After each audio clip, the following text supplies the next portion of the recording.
नमस्कार। आइए मैं आप सबों को उत्तर प्रदेश की बरेली ज़िला में एक एसडीएम बनी है ज्योति मौर्य, जिसकी शादी आज से 10 साल पहले ही हुई थी आलोक मौर्य के साथ। उसको आजकल हम लोगों ने देखा है कि हमारे सोशल मीडिया पर और उतना ही नहीं पूरे इंटरनेट पर वो छाई हुई हैं। अच्छी बात है, सुर्खियों में रहना अच्छी बात है, लेकिन मैं बताना चाहूँगा कि सुर्खियों में रहना अगर अच्छे काम की वजह से हो तो अच्छा है, लेकिन अगर काम समाज के लिए और हमारे परिवार के लिए अच्छा नहीं हो तो बिल्कुल अच्छा नहीं है। भारतीय संस्कृति अपने आप में एक विलक्षण संस्कृति है।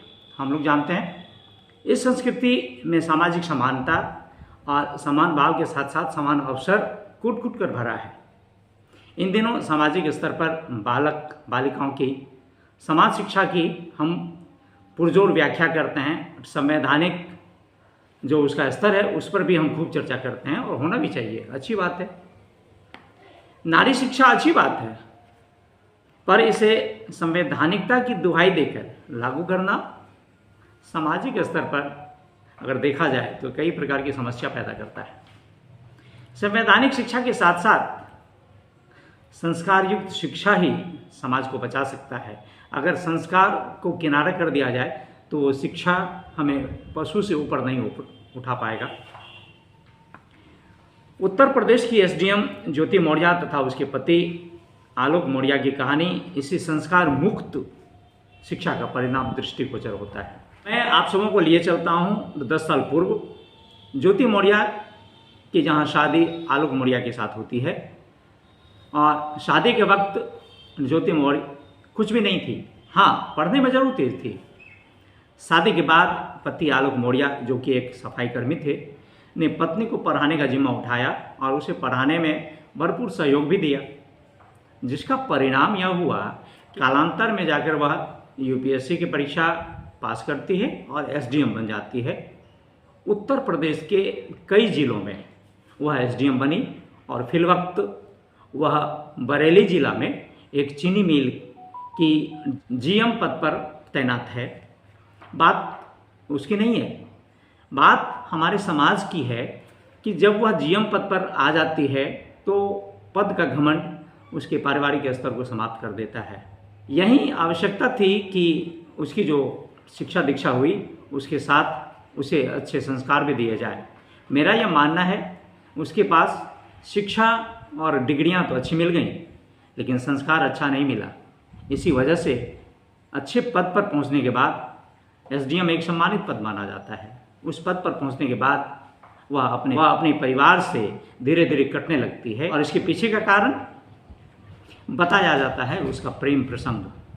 यही प्रेम प्रसंग उसके परिवार को ले डूबता है और आलोक मौर्य और उसकी पत्नी ज्योति मौर्य के बीच तनाताने भी पैदा कर देता है। कहा जाता है कि उत्तर प्रदेश के गाजियाबाद में एक कमांडेंट जिसका नाम मनीष दुबे था, उसके साथ इसकी दोस्ती बढ़ती है और ये दोस्ती धीरे धीरे धीरे धीरे प्रेम प्रसंग में बदल जाती है, जिसकी वजह से पारिवारिक स्तर पर कलह होता है। कोई भी पति इसे स्वीकार नहीं करेगा। ज्योति मौर्य ने सामाजिक स्तर पर बहुत अच्छा काम नहीं किया। ज्योति मौर्य और आलोक मौर्य के बीच कलह इस सीमा तक बढ़ गई है कि एक दूसरे को देखना पसंद नहीं करते हैं। ज्योति मौर्य ने तलाक की बात कही है। उसे तलाक तो दिया जा सकता है, तलाक मिल जाएगा, लेकिन उसका क्या, जो उसके नाम पर अनगिनत लोगों ने अपनी पत्नी को बीपीएससी यूपीएससी की परीक्षा की तैयारी के लिए भेजे जाने के बावजूद भी वापस बुला लिया है। और इतना ही नहीं, यह कहानी सिर्फ कहानी भर नहीं है, हमारे समाज को बर्बाद करने की एक चिंगारी है। हमारे समाज के लोग एसडीएम जैसे पद पर, सम्मानित अधिकारी जैसे पद पर बैठे लोगों को अच्छी निगाह से देखते हैं और ज्योति मौर्य के कई ऐसे सबूत मिले हैं कि अपने पति के रहते हुए भी वह होटल में रंगे हाथ पकड़ी गई है। और उसके मोबाइल चैटिंग से यह साफ साफ जाहिर होता है कि अपनी पति से ज़्यादा वह मनीष दुबे को तरजीह देने लगे थे। क्या यह जायज़ है? मेरी माने तो यह बिल्कुल जायज़ नहीं है। समाज को यह धीरे धीरे तोड़ने का प्रयास होगा और एक सम्मानित पद की महिला जब इसके लिए कदम उठाए तो महिला संविधान के अनुरूप भी क्षम्य नहीं है। कहा जाता है नारी जहाँ बसती है वहीं स्वर्ग होता है। तो क्या ऐसी नारी को स्वर्ग का कारण माना जा सकता है, जो अपने परिवार को अपने ही हाथों बर्बाद कर रही हो सिर्फ अपनी शारीरिक भूख के लिए? तो ज्योति मौर्य किसी भी कीमत पर समाज के हिसाब से, सरकार के हिसाब से या फिर नैतिकता के हिसाब से क्षमा करने योग्य नहीं है। उसे हर हाल में सजा दी जानी चाहिए। मुझे तो बड़ा ताज्जुब होता है इस बात का कि कई महिलाएं, कई संगठन ऐसे हैं जो नारी सशक्तिकरण के नाम पर उसके साथ खड़ी हो जाती हैं, लेकिन क्या नारी को उच्छृंखलता, नारी को संस्कारहीनता या नारी को समाज को तोड़ने की अनुमति देता है हमारा संविधान? जिस संविधान की दुहाई देकर हम नारी को आगे लाने की बात करते हैं, नारी बहुत पीछे रह गई ऐसा सोचते हैं। नारी ना कभी पीछे थी, ना उसे आगे लाने की ज़रूरत है। शिक्षा अलग चीज़ है।